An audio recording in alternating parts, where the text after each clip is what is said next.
तो प्रिय विद्यार्थियों, आज हम शक्ति के विविध रूपों के बारे में अध्ययन करेंगे, शक्ति के प्रकार के बारे में अध्ययन करेंगे। राजनीति विज्ञान में वैसे तो शक्ति का प्रयोग विस्तृत रूप में किया जाता है। शक्ति बहुत सारी होती है। राजनीति विज्ञान शक्ति का विज्ञान है जहाँ अनेक आयामों स्थापित किए गए हैं। लेकिन आधुनिक राजनीति विज्ञान में चार्ल्स मेरियल के द्वारा शक्ति के जो आयाम स्थापित किए गए हैं, उनके अनुसार शक्ति के मुख्य रूप से 3 प्रकार होते हैं। शक्ति का पहला प्रकार होता है राजनीतिक शक्ति, आर्थिक शक्ति और विचारधारात्मक शक्ति। राजनीति विज्ञान में आधुनिक अवधारणा के अंतर्गत शक्ति के 3 रूप होते हैं, 3 प्रकार होते हैं: राजनीतिक शक्ति, आर्थिक शक्ति और विचारधारात्मक शक्ति। हम पहले अध्ययन करते हैं राजनीतिक शक्ति के बारे में। राजनीतिक शक्ति क्या है? तो प्रिय बच्चों, राजनीतिक शक्ति से तात्पर्य समाज के अंदर मूल्यवान संसाधन, पद, प्रतिष्ठा, अधिकार, दंड, नियम के ऊपर को समाज के अंदर आवंटन करने से है। अर्थात राजनीतिक शक्ति का तात्पर्य समाज राज्य में निहित अमूल्य संसाधन, पद, प्रतिष्ठा, अधिकार, दंड, इनका समाज के अंदर आवंटन से संबंधित है। राजनीतिक शक्ति का प्रयोग करने वाले 2 प्रकार के अंग होते हैं। एक होते हैं राजनीतिक शक्ति के औपचारिक अंग।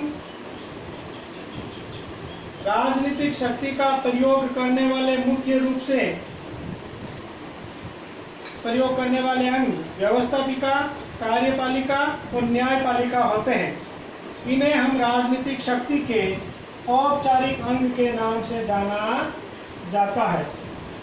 राजनीतिक शक्ति का प्रयोग करने वाले कार्यपालिका, व्यवस्थापिका और न्यायपालिका को राजनीतिक शक्ति का प्रयोग करने वाले औपचारिक अंग के नाम से जाना जाता है। और इनके अलावा भी कुछ ऐसे अंग हैं जो सरकार में नहीं होते हैं लेकिन सरकारी निर्णयों को प्रभावित करने की शक्ति रखते हैं। वो राजनीतिक शक्ति के अनौपचारिक अंग कहलाते हैं। जैसे राजनीतिक दल। राजनीतिक दल सरकार की नीतियों को प्रभावित कर सकता है। दबाव समूह सरकार नहीं बनाते लेकिन सरकार की नीतियों को प्रभावित कर सकते हैं। प्रभावशाली व्यक्ति, एक राष्ट्र के बड़े से बड़े औद्योगिक घराने वाले प्रभावशाली व्यक्ति, वह लोग सरकार में नहीं होते लेकिन सरकार की नीतियों को प्रभावित कर सकते हैं। ये राजनीतिक शक्ति के अनौपचारिक अंग कहलाते हैं।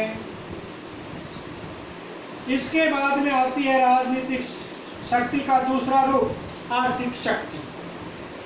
आर्थिक शक्ति से तात्पर्य होता है, आर्थिक शक्ति का तात्पर्य समाज के अंदर आर्थिक संसाधनों और धन संपदा के ऊपर स्वामित्व। समाज के अंदर आर्थिक संसाधन और धन संपदा के ऊपर स्वामित्व, ये आर्थिक शक्ति कहलाते हैं। कुछ राजनीतिक विचारकों का मानना है कि आर्थिक शक्ति का राजनीतिक शक्ति के ऊपर बहुत गहरा प्रभाव पड़ता है। कुछ विचारकों का मानना है कि आर्थिक शक्ति ही राजनीतिक शक्ति का निर्धारण करती है। और इन ही दोनों विचारधाराओं को लेकर के उदारवाद और मार्क्सवाद, उदारवाद और मार्क्सवाद के मध्य विवाद चलता है। मार्क्सवाद कहता है कि समाज के अंदर आर्थिक शक्ति ही वह